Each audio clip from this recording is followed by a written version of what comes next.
আসসালামু আলাইকুম ওয়া রাহমাতুল্লাহি ওয়া বারাকাতুহু। অনেকে প্রশ্ন করেন নফসকে নিয়ন্ত্রণে রাখার কি কৌশল রয়েছে? আলহামদুলিল্লাহ ওয়াসসালাতু ওয়াসসালামু আলা রাসূলিল্লাহ ওয়া আলা আলিহি ওয়া সাহবিহি ওয়া মান ওয়ালা, আম্মা বা'দ। সত্যিকার অর্থে নফস আমাদের জন্য প্রচন্ড ধ্বংসাত্মক। মহান আল্লাহ সুবহানাহু ওয়া তাআলা কোরআনে ঘোষণা করেছেন, ফালা ইয়াসুদ্দান্নাকা আনহা মান লা ইউমিনু বিহা ওয়াত্তাবা হাওয়াহু ফাতারদা। অর্থাৎ যে ব্যক্তি তার নফসকে অর্থাৎ তার প্রবৃত্তিকে তার নিজের মনের আকাঙ্ক্ষা ইচ্ছা যা মনে চায় তাই করে, সে ব্যক্তি অধঃপতিত হয়, তার ভয়ঙ্করভাবে পতন ঘটে এবং ধ্বংসের মুখে নিমজ্জিত হয়। মহান আল্লাহ সুবহানাহু ওয়া তাআলা বলেছেন, ওয়া আম্মা মান খাফা মাকামা রাব্বিহি ওয়া নাহা আন-নাফসা আনিল হাওয়া ফাইন্নাল জান্নাতা হিয়াল মাওয়া। বিপরীত দিকে যে ব্যক্তি তার নফসকে তার হাওয়াকে অর্থাৎ তার নিজের প্রবৃত্তিকে নিয়ন্ত্রণ করতে পারে, জান্নাত হচ্ছে তার আশ্রয়স্থল, জান্নাতেই সে বসবাস করবে। তার জন্য সেটি আল্লাহ সুবহানাহু ওয়া তাআলা তার জন্য আবাসস্থল হিসেবে নির্ধারণ করেছেন। আল্লাহ সুবহানাহু ওয়া তাআলা বলেছেন, আফারাআইতা মান ইত্তাখাযা ইলাহাহু হাওয়াহু। আপনি কি তার দিকে তাকিয়েছেন, তাকে দেখেছেন, তার বিষয়টি চিন্তা করেছেন যে তার নফসকে তার প্রভু অথবা তার ইলাহ বানিয়ে নিয়েছে। অনেকেই কিন্তু তাদের নফসের উপাসনা করে থাকেন, কিন্তু তিনি জানেন না যে তার নফসের উপাসনা তিনি কিভাবে করেন। যেমন ধরুন, আপনার মনে যা চায় আপনি তাই করেন। আপনার মনে যা চায় আপনি সেটি শরীয়তের কোনো মানদণ্ডে আপনি কখনোই সেটিকে বাজ বিচার করতে চান না। মনে চাইছে অতএব আপনি করছেন। অনেকে এটাও বলে থাকে, আমি যা মনে চাই আমি তাই করি। এভাবে সে তার স্বাধীনতা অথবা এভাবেই সে তার আত্মম্ভরিতা অহংকারিতা দিকে জাহির করতে চায়। কিন্তু সত্যিকার অর্থে এই ব্যক্তি আসলে তার নফসের পূজারী, অর্থাৎ সে তার নফসের পূজা করছে।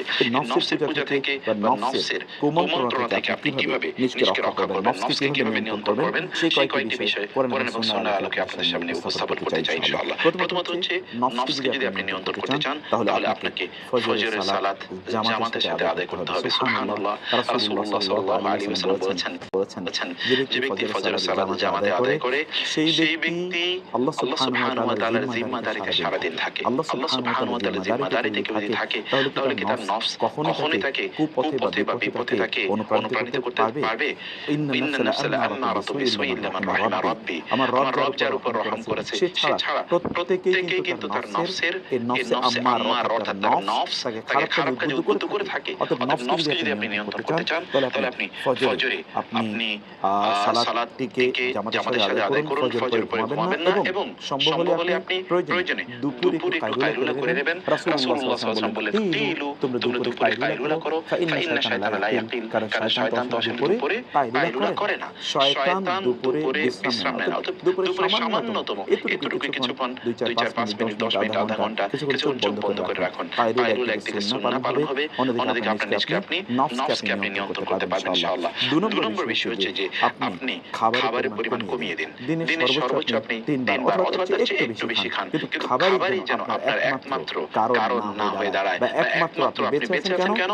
You live for food, you live to eat. আপনি বেঁচে আছেন কেবলমাত্র খাওয়ার জন্য এবং কোথায় কোন ধরনের খাবার পাওয়া যায় এগুলো নিয়ে কেবলমাত্র আপনি প্রতি মুহূর্তে ব্যস্ত রয়েছেন। এটি যদি হয় তাইলে আপনি আপনার নফসকে বরং আপনি উস্কে দিচ্ছেন। এইজন্য আরবরা বলে থাকে যে সামিন কালবাকা ইয়াকুলু, অর্থাৎ তোমার নফসকে তুমি খাবার দাও প্রচুর, এই নফসই তোমাকে কোন এক সময় খেয়ে ফেলবে। এবং সত্যিকার অর্থে আমরা আমাদের নফসগুলোকে খাবার দিতে এমন একটি জায়গায় নিয়ে গেছি যেগুলো মোটা তাজা হয়ে গেছে। এখন এগুলোই আমাদেরকে নিয়ন্ত্রণ করে। নফসকে নিয়ন্ত্রণ করতে হলে খাবার কম দিন। এইজন্য ওমর রাদিয়াল্লাহু তাআলা একটি বিখ্যাত কথা আছে। ওমর রাদিয়াল্লাহু তাআলা তিনি বলেছেন যে তোমাদের ইয়াকুমুল বেতুনা, তোমরা পেট পূজারীদের ব্যাপারে সাবধান থাকো। তোমাদের পেটের পূজা করা থেকে তোমরা সাবধান থাকো, কারণ তোমাদের পেট তোমাদের জন্য যদি পেটটাকে প্রতি মুহূর্তে ভর্তি রাখো তাহলে এটি তোমাদেরকে সালাত থেকে অলস করে দেবে, তোমাদের শরীরকে ক্ষতিগ্রস্ত করে দেবে এবং তোমাদেরকে মুআদ্দিয়াতুন ইলা সাকাম, অর্থাৎ বিভিন্ন ধরনের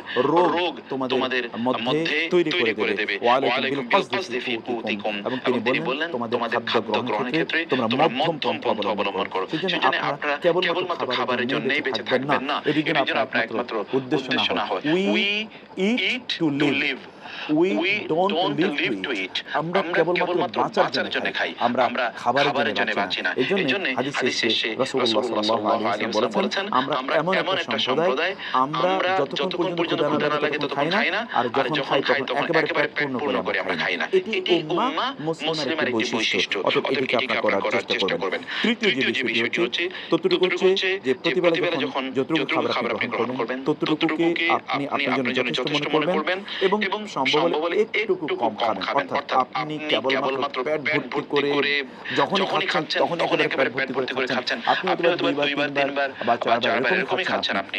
যখনই খাচ্ছেন তখন একেবারে পেট ভর্তি করে নাকের ডগা পূর্ণ করা পর্যন্ত আপনি খাবেন। এটি কখনো করবেন না। রাসূলুল্লাহ সাল্লাল্লাহু আলাইহি ওয়াসাল্লাম তিনি কি বলেছেন? তিনি বলেছেন যে সবচেয়ে নিকৃষ্ট মা মালাআ ইবনু আদম বিআআন শাররা মিন বাতনি, একজন বনি আদম সবচেয়ে নিকৃষ্ট যে পাত্রটি পূর্ণ করে সেটি হচ্ছে তার পেট। অতএব পেটটাকে 3 ভাগ করে জন্য তিনি বলেছেন, এক ভাগ আপনি খাদ্য দিয়ে পূর্ণ করা, অন্য ভাগ পানি দিয়ে পূর্ণ করা, এবং তৃতীয় ভাগটি আপনি যেন অক্সিজেনের জন্য নিঃশ্বাস প্রশ্বাস এবং ডাইজেশনের জন্য সেটিকে যেন আপনি আলাদা করে রাখেন বলে রাসূলুল্লাহ সাল্লাল্লাহু আলাইহি ওয়াসাল্লাম বলেছেন। খাবারের সময় একটু কম খাওয়া, এবং বিশ্বাস করুন সালফে সালিহ তারা বলতেন যাদের উপরের অংশ পেট যাদের পূর্ণ তাদের মাথা কিন্তু খালি থাকে, এবং যাদের পেট অপূর্ণ থাকে তাদের মাথা অর্থাৎ উপরের অংশ এটি জ্ঞান দ্বারা পূর্ণ থাকে। অতএব জ্ঞান দ্বারা পূর্ণ করতে হলে আপনাকে নিশ্চয়ই পেটটাকে কিছুটা হলেও খালি রাখতে হবে, অন্যথায় আপনি সেই পরিমাণ জ্ঞান অর্জন করতে পারবেন না। পঞ্চম যে বিষয়টি আপনাকে করতে হবে তাহলে যে সকাল সন্ধ্যা জিকির আজকার করুন, প্রোডাক্টিভিটি সুবহানাল্লাহ। আপনি যদি প্রচন্ড প্রোডাক্টিভ হতে চান তাহলে মহান রব যিনি আপনার মধ্যে প্রোডাক্টিভিটি তৈরি করে দেবেন তাকে স্মরণ করুন, জিকির আজকার করুন। সকালে জিকির কি, সন্ধ্যার জিকির কি, আপনি বলেন আসবাহনা ওয়া আসবাহাল মুলকু লিল্লাহ, আমসাইনা ওয়া আমসাল মুলকু লিল্লাহ। আপনি যদি আল্লাহ সুবহানাহু ওয়া তাআলার কাছে আপনি শপথ করেন আপনার নিজকে, তাইলে আপনি দেখবেন ইনশাআল্লাহ আপনার গোটা দিন এবং গোটা রাত ইনশাআল্লাহ আপনার জন্য প্রোডাক্টিভ হবে। অতএব সকাল এবং সন্ধ্যার যে জিকিরগুলো আছে সেই জিকিরগুলো মনোযোগ দিয়ে সেই জিকিরগুলো পড়তে থাকুন। আসবাহনা ওয়া আসবাহাল মুলকু লিল্লাহ, এরকম আরো অনেক জিকির আছে যেগুলো আপনি দেখতে পাবেন যে কোরআন এবং সুন্নাহ এই জিকিরগুলো আছে, সেগুলো আপনারা পড়বেন ইনশাআল্লাহ। ইশরাকের সালাত আদায়ের অভ্যাস করার জন্য আপনাদেরকে বলবো, ইশরাকের সালাত দুহা রাসূলুল্লাহ সাল্লাল্লাহু আলাইহি ওয়াসাল্লাম তিনি বলেছেন, যদি ইশরাকের সালাত আদায় করে তাইলে অর্থাৎ যেটি ফজরের পর সূর্য ওঠার প্রায় 13-15 বা 18-20 মিনিট 25 মিনিট পর আপনি পড়েন, তাইলে আপনার অতীতের সকল গুনাহ মাফ হয়ে যাবে। এবং আরেকটি হাদিস আছে যে হাদিসে কেউ কিছু দুর্বলতার কথা বললেও বিভিন্ন আপনার পদ্ধতির কারণে সেই হাদিসটি সহিহ মানদণ্ডে উত্তীর্ণ হয়। তা হচ্ছে রাসূলুল্লাহ সাল্লাল্লাহু আলাইহি ওয়াসাল্লাম বলেছেন, কেউ যদি সালাতুল ইশরাক আদায় করে তাহলে সে একটা পরিপূর্ণ হজ এবং পরিপূর্ণ উমরা সওয়াব পাবে। সুবহানাল্লাহ। এর কি প্রোডাক্টিভিটি আপনি চিন্তা করে দেখুন তো। এবং আপনি সকালে ফজর নামাজ আদায় করার পর আপনার স্থানে আপনি বসে থাকলে জিকির আজকার করলেন, তারপর আপনি ইশরাকের সালাত আদায় করে উঠলেন, আল্লাহ সুবহানাহু ওয়া তাআলা আপনার প্রোডাক্টিভিটি এই লেভেলে বাড়িয়ে দেবে যে আপনার নফস কোন অবস্থায় আপনাকে আল্লাহ থেকে বিরত রাখতে পারবে না, আল্লাহ থেকে দূরে সরিয়ে নিতে পারবে না। আপনি প্রতিদিন কোরআন তেলাওয়াত করুন। সুবহানাল্লাহ। কোরআন তো এসেছে মহান আল্লাহ সুবহানাহু ওয়া তাআলার পক্ষ থেকে মানুষকে জীবন প্রদান করার জন্য। আল্লাহ সুবহানাহু ওয়া তাআলা কোরআনের ব্যাপারে বলেছেন যে এটি তোমাদেরকে আসলে হায়াত প্রদান করে, মানে প্রকৃত জীবন এটি তোমাদেরকে প্রদান করে। এবং প্রকৃত জীবন সেটি লিতুনযিরা মান কানা হাইয়্যান ওয়া ইয়াহিক্কাল কাওলু আলাল কাফিরিন ইন্না ফি যালিকা লাযিকরা লিমান কানা লাহু কলবুন আও আলকা সামাউ ওয়া শাহিদ। অতএব যে কলব আছে তার জন্য এখানে শিক্ষার উপকরণ রয়েছে। সেই ব্যক্তি তার নফসকে নিয়ন্ত্রণ করতে পারবে যেই ব্যক্তি এই কোরআনকে তেলাওয়াত করে। আল্লাহ সুবহানাহু ওয়া তাআলা বলেছেন, এটি লিতুখরিজান নাস মিনাজ যুলুমাতি ইলা নূরি বিইذن রাব্বি, যেন আপনাকে আল্লাহ সুবহানাহু ওয়া তাআলা কোরআন পাঠিয়েছেন যেন আপনাকে অন্ধকার থেকে আলোর পথে নিয়ে আসতে পারে। অতএব অন্ধকারের পথটি এটি হচ্ছে নফস আম্মারা এর পথ। আর যদি আপনি আলোর পথে আসতে চান তাহলে কোরআন আপনাকে আলোর পথে নিয়ে আসবে, যেটি নফস মুতমাইন্না এর পথ। এটি আপনাকে করতে হবে। ঘুমের পরিমাণ কমিয়ে দিতে হবে। সালফে সালেহ তারা বলতেন তিনটি জিনিস আমাদের শরীরের জন্য প্রচন্ড ক্ষতিকর। তোর মধ্যে একটি হচ্ছে কাসরাতুন নাওম, দুই নম্বর বিষয় হচ্ছে কাসরাতু আল আকল, অর্থাৎ প্রচুর পরিমাণ ঘুমানো, প্রচুর পরিমাণে খাদ্য গ্রহণ করা। এগুলো কিন্তু আমাদের শরীরের জন্য প্রচন্ড ক্ষতিকর। এবং তৃতীয় হচ্ছে কাসরাতুল কালাম, অনেক বেশি অপ্রয়োজনীয় কথাবার্তা বলা। এগুলো থেকে আপনি নিজেকে দূরে রাখুন, তাহলে আপনার নফসকে আপনি ইনশাআল্লাহ নিয়ন্ত্রণ করতে পারবেন। সেজন্য আপনার কাজ হচ্ছে ঘুমের পরিমাণ কমিয়ে আসা। ঘুম যতটুকু আপনার প্রয়োজন ততটুকু আপনি করবেন, কিন্তু অনেক বেশি ঘুম আপনাকে অলস করে দেবে, আল্লাহ সুবহানাহু ওয়া তাআলা সম্পর্কে আপনাকে বেখবর করে দেবে এবং এর মাধ্যমে আপনি নফসের পূজারীতে পরিণত হয়ে যাবেন। অতঃপর আপনাকে যে কাজটি করা দরকার তা হলো যে ফজরের পর আপনি আপনার শরীরের জন্য কিছুটা যত্ন নিন, শরীরে একটু ব্যায়াম করুন। সেটি বিভিন্ন সময়, বিশেষ করে ফজরের পরে এটি অত্যন্ত গুরুত্বপূর্ণ একটি সময়। কারণ রাসূলুল্লাহ সাল্লাল্লাহু আলাইহি ওয়াসাল্লাম তিনি আব্দুল্লাহ ইবনে আমর ইবনে আসকে লক্ষ্য করে বলেছেন, ফাইন্না লিজাসাদিকা আলাইকা হাক, ইন্না লিজাসাদিকা আলাইকা হাক্কুন। তোমার শরীর এর হক আছে তোমার উপর। অতএব তোমার শরীরকে ফাআতি কুল্লাযী হাক্কিন হাক্কাহু, প্রত্যেকে তার হক আদায় করে দাও। এটি আপনি করবেন যতদূর সম্ভব।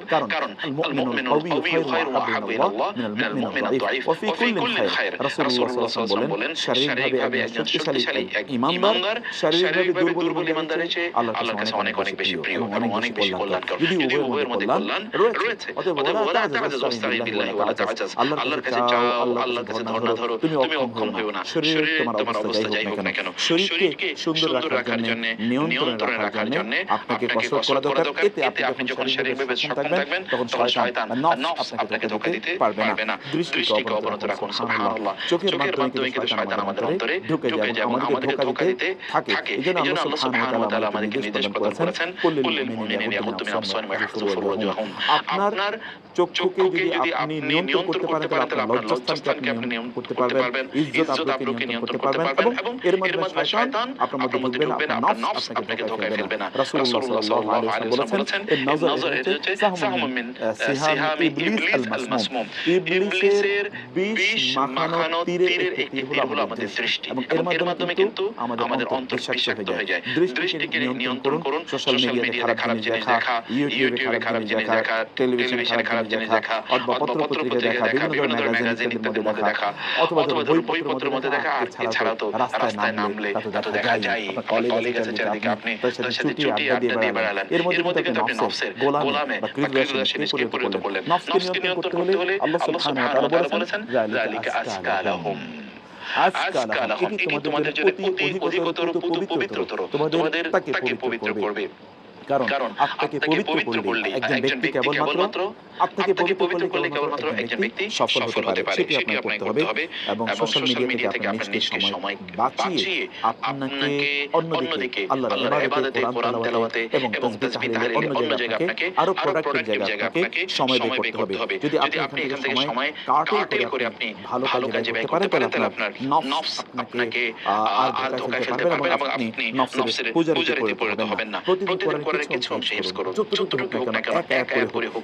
এভরিডে যদি আপনি এক করে পড়ুন তাহলে আপনি দেখবেন যে বছর শেষে আপনি সূরা বাকারা এবং আলে ইমরানের মতো বিশাল সূরা আপনার মুখস্থ হয়ে গেছে। অতএব প্রতিদিন একটি করে আয়াত পড়ুন, বারবার পড়ুন, হাঁটতে পড়ুন, যখন গাড়িতে থাকবেন তখন পড়ুন, অফিসে যখন একটু সময় পাবেন, আপনি যখন একটু বিশ্রাম নেবেন, ঘুমাতে যাবেন, ঘুমের থেকে উঠে বিভিন্ন সময় আপনি আপনার ফ্রি টাইমগুলোতে কোরআন মুখস্থ করুন।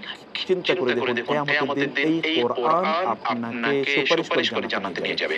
আর এই কোরআন আপনাদের প্রোডাক্টিভিটি তৈরি করার জন্য এসেছে। এজন্য কোরআন যে ব্যক্তি হিফজ করতে পারে প্রচন্ড প্রোডাক্টিভ হয়, নফসের পূজারীতে তার হতেই পারে না। কারণ কোরআন তো আপনাকে প্রোটেকশন দেওয়ার জন্য এসেছে। কোরআন আপনাকে এসেছে আপনাকে হেদায়েতের, ইন্না হাযাল কোরআন ইয়াহদি বিল্লাতি আকওয়াম। কোরআন তো আপনাকে সবচেয়ে সর্বোত্তম পথ দেখানোর জন্য এসেছে। কোরআনের সাথে লেগে থাকুন, কোরআন হিফজ করার চেষ্টা করুন ইনশাআল্লাহ। এবং প্রতিদিন টার্গেট করুন যে আপনি কতটুকু হিফজ করবেন, কমপক্ষে একটি করে হিফজ করুন। বিশেষ করে আপনি রাতের বেলা যখন ঘুমাতে যাবেন তখন আপনি পবিত্র হয়ে পবিত্র অবস্থায় ঘুমাতে যাবেন। রাতের বেলা ঘুমাতে যাওয়ার আগে আপনার যে সুন্নাহ কাজগুলো আছে সেগুলো আপনি বেশি করুন। সেটি কি তা করবেন আপনি রাসূলুল্লাহ সাল্লাল্লাহু আলাইহি ওয়াসাল্লাম যেমনটি বলেছেন যদি রাতে ঘুমাতে যাওয়ার আগে তিনি যদি কোরআন তেলাওয়াত করেন তাইলে তিনি লাম ইউক্তাব মিনাল গাফিলিন, গাফিলদের অন্তর্ভুক্ত হবে না। অতএব রাতে ঘুমানোর আগে পবিত্র হন, পবিত্র বিছানায় ঘুমাতে যান। তার আগে সম্ভব হলে 100 আয়াত অথবা কমপক্ষে 10টি আয়াত কোরআনের আয়াত মুখস্থ তেলাওয়াত করুন অথবা দেখে তেলাওয়াত করুন।